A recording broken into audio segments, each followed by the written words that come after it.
Thanks for tuning in your news 1 hour earlier with Fox 54 News at 10 on WFXG TV, Fox 54. Your local news 1 hour earlier. WFXG Fox 54 News at 10 starts right now. Some Marines getting well-deserved recognition. Plus 2 would-be robbers on the loose. And your latest information from the polls.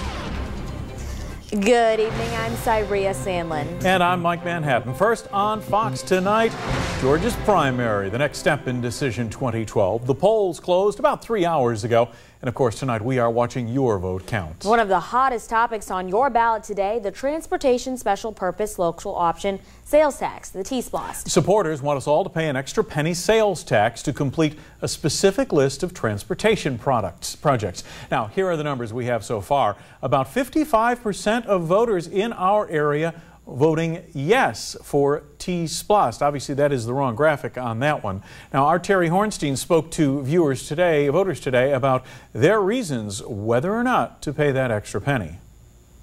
For the T-SPLOST. Residents in Augusta took to the polls today, weighing several key issues, including the Transportation Special Purpose Local Option Sales Tax, or T-SPLOST. The residents of Augusta need that. I mean, Wrightsboro Road is in terrible, terrible shape, and I'd like to see improvements done, Those improvements and dozens of other road repairs in the CSRA included in plans for T-SPLOST funds, all generated through a 1 penny sales tax. The way things are as far as roads, taking a little bit out of your money to keep things going, progress, you have to pay for it sometimes. But paying for it is something some voters say they are not ready to do. Now we're adding a penny. Is it going to be in 3 or 4 years we're going to add another penny? Or, they're going to penny us to death, is my opinion. But others say when it comes to fixing the roads, paying the tax will in fact pay off. You drive, don't you? Out in the bumpy roads, tie up your tires, tear up your car, When I was growing up, it was like 4% tax, and now it's like 7%. What am I going to leave for my kids and grandkids? In Augusta, Terry Hornstein, Fox 54 News at 10. Now, if that T-SPLOST passes, it would generate about $841 million in revenue over the next 10 years. We want to mention again on those numbers right now, the numbers are the T-SPLOST failing by about 8 or 10 percentage points, but they are still counting the ballots. We will keep you updated on the T-SPLOST numbers through our newscast tonight. Also on the ballot in both Richmond and Columbia counties, the race for Superior Court Judge Willie Saunders challenging incumbent Carly Overstreet. All right, now Overstreet is in the lead with 71% of the vote. Michael Honest, Carl Brown Jr., Danny Craig, and Cheryl Jolly all running unopposed. In Columbia County, a big issue up for debate, Sunday alcohol sales. The voters speaking in so far, 63% saying yes to Sunday sales, but again, there are still votes to be counted. We'll keep you posted on that one. And up next, a proposed smoking ban in Richmond County. Voters deciding today if the Augusta-Richmond County Commission should pass an ordinance banning smoking in public places. Right now, again, 64% of the voters would like to ban smoking.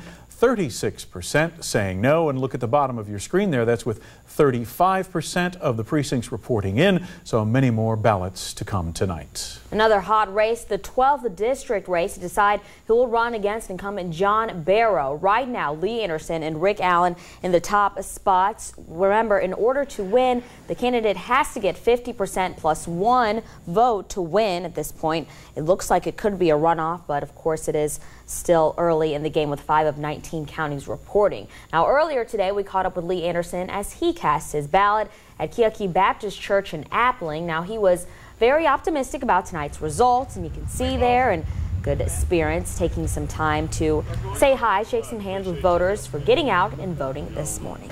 Now, one of the biggest races around to decide on a new Richmond County sheriff. A pretty crowded field with 6 candidates in all, 2 Republicans and 4 Democrats. Our Jake Wallace is following the race and joins us live via FaceTime from the People's Camp. All right, Jake, what's the mood like there? Well, as you can tell behind me and probably hear, it's a very excited crowd here at the Foundation Club on Azalea Drive. Well over 100 people here having a great time. They're very thrilled about the results that are currently coming in. Scott Peebles actually stepped inside just a minute ago with his family to speak to the crowd just for about a minute.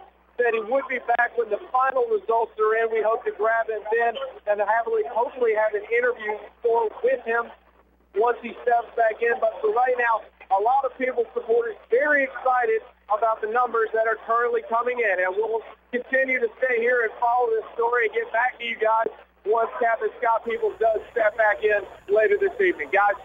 All right, Jake, it is a little early. A lot of the numbers still coming in. Of course, we will check back in with you when we have some solid numbers to see who's winning that race.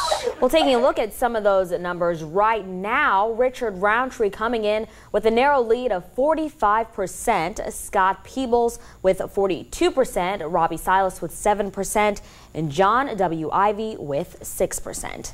And taking a look at the Republican race, Freddie Sanders taking the lead with 77%. And now remember, this is only 35% of the precincts reporting, so of course we will still have a lot more numbers to go through. Oh yes, no question about it. Well, Terry Hornstein is watching from the Roundtree headquarters at the Doubletree Hotel on Perimeter Parkway and joins us now live via FaceTime. All right, Terry, how are they looking at the numbers out there? They have to be a little bit excited at this point.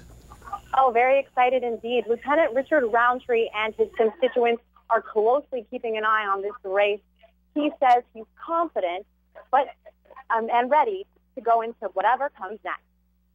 We're feeling great. I mean, like I say, my campaign worked extremely hard, and we're starting to see the results of that hard work. Obviously, we want to win it outright. We want to send a message to the fact that the people of Augusta have spoken and outright.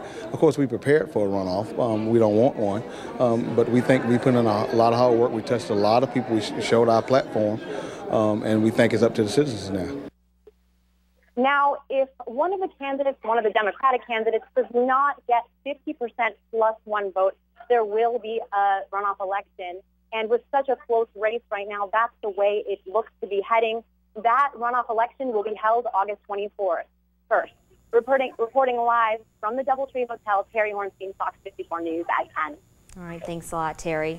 On the Republican side of the race, Freddie Sanders facing off against Michael Godowns. At this hour, Freddie Sanders has about 77% of the vote. Jake Wallace caught up with Sanders just a little while ago at the Legends Club on Washington Road. You know, we've run a real positive, mission-oriented campaign, and we're very proud of that. We do expect to be in the runoff August 21st, so that's the goal, to be number 1 or number 2. And, you know, tonight when we go to bed, which will probably be in the wee hours of the morning, we're confident that we're going to be 1 or 2. And if you hit the polls today, you may have noticed you had to choose either a Republican ballot or a Democratic ballot. Now, that's standard procedure since it is a primary where political parties try to choose their candidates for the general election. A lot of voters have a problem with trying to decide more than one race. For example, here in Richmond County, the Republican slate had several candidates in the 12th Congressional District, but the race for Richmond County Sheriff had more candidates on the Democrat side. Now, some voters didn't like that. Getting your arms twisted here. You get the Republican ticket, you don't have a right to choose on the Democrat in the primaries. Come the regular election, you do. You need to vote for the man for the job. It's not, this time around, it's not Republican, it's not Democrat. Vote for the person that you feel fits the seat. Well, remember, the whole idea is the primary helps the political parties choose their candidates for the general election. In the November regular election, you can choose from candidates of all parties. In the Columbia County Chief Magistrate's race, Jason Troiano has the lead with 54% of the votes. Christopher Hudson, 29%, and Jason Hasty with 17%. We've probably seen a lot about the Hyde Park community in the news lately after a recent decision to move members out of the area. The big question, should the county be required to pay for all of this? Richmond County voters weighing in at this time with 35% of the precincts reporting. Voters say, no, the county should not have to pay 75%, while 25% say yes, the county should have to pay. If you notice at the bottom of your screen tonight, we have a lot of the election numbers coming in. A little more than a third of the ballots are counted so far. So a lot of those races are changing as we speak, which is why you're not hearing from a lot of the candidates. They want to wait and see where the numbers settle in. So we will be following that through our newscast and WFXG.com and have the latest election updates from this primary night. Well, first, we're going to hear from John Weatherby and see what's ahead in our first alert forecast. John? More numbers, I'm afraid, only these are temperature numbers. A little bit different as showers are working their way into the CSRA for this evening. Across the region, things are settling down. A couple of clusters of showers there north of Charleston and back in the Atlanta area. But of course, it's what's headed our way that we're most concerned with. Watching carefully this one little band of showers following I-20. Second, just crossing the Savannah River Valley, headed toward Edgefield. Another light area of rain, Beach Island southward. So we'll watch how those go through the evening. Nothing severe, of course. No warnings are posted on any of that activity. Our 77 degrees at the 10 o'clock hour. Still 80 degrees Atlanta, 80s back to the west. Lots of 70s here as you're farther to the east. Cloud cover dominated coastal areas for most of the day. 74, showers should be ending by 1 o'clock, and it's just a slight chance of showers. You saw them, they're very isolated. Hazy and muggy first thing in the morning, 72. Warming up fast again. Here we go. 88 degrees by 11 o'clock, topping at 93 in the afternoon with another 20% chance of late day showers and thunderstorms. Heat may be the bigger subject or the bigger storyline. Look at that heat index, 104 up to above the danger level at 108. First alert forecast is straight ahead on Fox 54. Thanks a lot, John. Well, besides the elections we're watching, we hopefully will know more tomorrow about the future of First Friday. Richmond County leaders have a meeting tomorrow to talk about recommendations. The meeting is at 6 at the Augusta Richmond County Library on Telfair Street in Meeting Room A. And of course, we will let you know what they decide. A sinkhole in Augusta tying up traffic today and shutting down part of the road until further notice. Road crews called out to Green Street this afternoon. To the eastbound left lane between 6th and 7th Streets will be closed and will remain closed until repairs are finished on that sinkhole. The right lane will remain open. Well, trying to find two people who robbed a convenience store. Investigators say two men walked into the holiday market on Windsor Spring Road last night. At least one had a gun.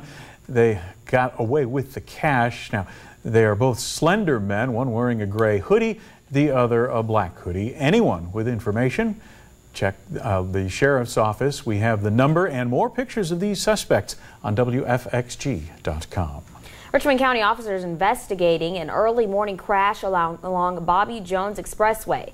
A car traveling westbound when the driver lost control on the exit ramp to Gordon Highway. The car flipped and burst into flames. Rescue crews searched the scene for the driver, but no one was found. Investigators don't believe the driver was seriously injured. Well, certainly not your usual tourist attraction, especially in dangerous times. What happened inside 1 hour earlier? But first, it's a timeline of some very interesting history. Fox 54 News at 10 continues, where you can see it and learn a lot.